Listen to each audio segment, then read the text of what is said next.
Hello, my name is Jennifer Campbell. I'm a student at the University of Texas in Arlington pursuing my graduate degree in nursing administration. I chose the book Leadership Conversations, Challenging Potential Managers to Become Great Leaders as the book to complete my review over. This book was very enlightening for high-end executive managers, leaders, and in some ways, future leaders. It discusses many of ways to accomplish conversations as a leader and how to make yourself a great leader in the way of conversation. This book also discusses how you should have conversations based on the position you are in, whether you are a manager talking to an executive or vice versa. This book also discusses decision making as well as taking action all in conversations and the best way to do it with adequate conversation.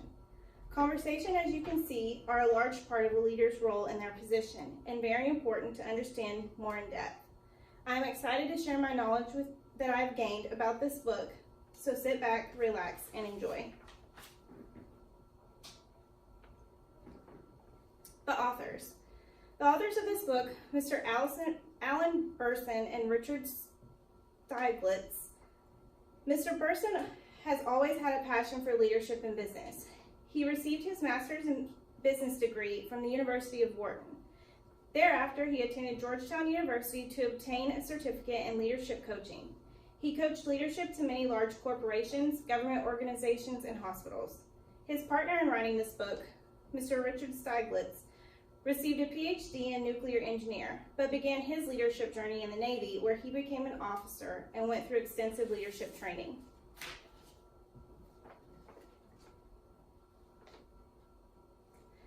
This book's target audience consists of higher-end executives and managers, as well as managers climbing the leadership ladder, and managers that are mentoring other up-and-coming managers. Although I feel that people that are in low-end leadership positions, as well as future leaders, could benefit somewhat from certain areas of the book. The cover itself, however, explains that its audience is high-potential managers. Strengths and weaknesses. Every book we read is noted to have strengths and weaknesses. This book has strengths beginning with, I enjoyed that both of the authors laid out a foundation of how a standard conversation in leadership should go, noting that each conversation we have in the leadership setting should be direct, open, honest, and caring.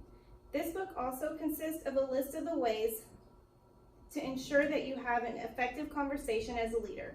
These are important strategies that every leader should know. This is a major strength of the book and even something I consider using in my future leadership career.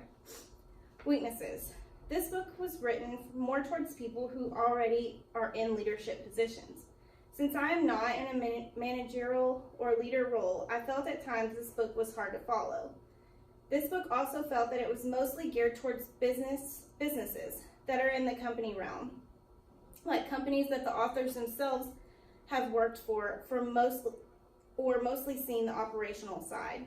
Although Burson has coached leadership classes in hospitals, I felt that this book really wasn't geared to the manager and leaders of the hospital, but maybe the directors of the CCO and the CEO.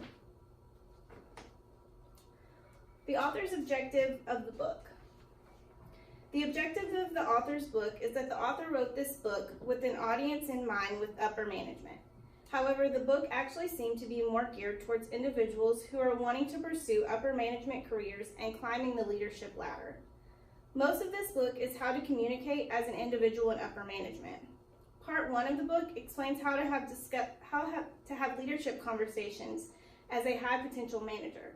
The book also discusses ways conversation can make decision and take action, all which were tailored to managers attempting to pursue upper management and climb the leadership ladder. I am not in a leadership setting yet, but I hope to be real soon. I do believe that this book was a little complex for me because I don't have the managerial, executive, or leadership experience yet. This made the book hard to follow. Although there were some points of the book that I could take away and use for my future as a leader, but others seemed like a blur. I believe I would recommend this book to someone who is in a higher area of upper management. I would also recommend it to a manager who is wanting to climb the leadership ladder for a bigger role. Maybe even a manager or who is mentoring another manager. Although I was able to gather some takeaway points from this book, I don't believe I would share it with individuals not in a leadership role yet.